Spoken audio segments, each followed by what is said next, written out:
Sellise põneva fakti sain teada üks päev. Nimelt, teate, vaata, jahimehed kasutavad jahil käies neid vilesid, on ju. Noh, teed mingit kitsäält, kits tuleb välja, siis tulistad näkku teda. Ja mis ma sain teada on see, et eranditult vahet ei ole, mis loomaliik, need jahiviled teevad alati jooksu ajal emas looma häält. Ja kas see ei kõla teile nagu veits haiglase faktina või? Sest nagu, esiteks, kes oli see tüüp, kes uuris välja täpselt, mis hääl on? Kes oli see vend, kes oli 2,5 aastat põdrauru kõrval lihtsalt? Üks tuleb, kurat, ei ole niiske veel. Aga nagu, mis mind rohkem selle fakti juures häirib on nagu see, et kuidas ma ütlen, nagu, äkki jätaks sellele kitsele ka mingi võimaluse, vaata. Sest see looma häälte tegemine pärineb teisest ajast, siis kui inimene oli metsas, tahtis kitse kiviga pähe lüüa, on ju. Suht keeruline üles, muidugi võtsid heinakõrre, tegid kitse häälte, tuleb vaatab, mida vittu paad kiviga talle.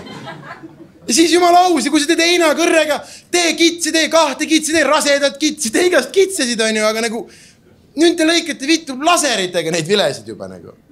Äkki jätaks sellele kitsele ka mingi variandi või?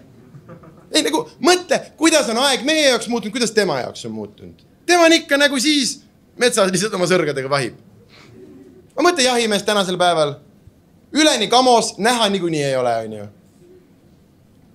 Püss laseb mingi 9 kilomeetrit. Sihik vaatab vapsie poola. Sellest on vähe veel. Nüüd oleks vaja see kits emotsionaalselt ka läbi nussida või? Nagu, mõtle tema viimaste minutite peal. On see normaalne viis surra või? Kõnnid mööda metsa ajad kitsi asju. Järsku kuuled tihniku taga. Kiivas naised. Vend jookseb sinna poole, põõsas tükke, lendab munn pool kõva. Jõuab sinna, seal on Valdek. Tulistab kõrri teda ja kõrdi. Isegi vorstiks ei tee Valdek mitu aastat vegan juba. Nagu, ei ole normaalne viis surra ju. Mõtle, kui nüüd meile sama asja teeks. Mõtle täna õhtul, jalutad siit koju üle Tõnismäe, mõtled enda, mis kurat teada aastaid pole nii kõvasti naerda saanud. Ja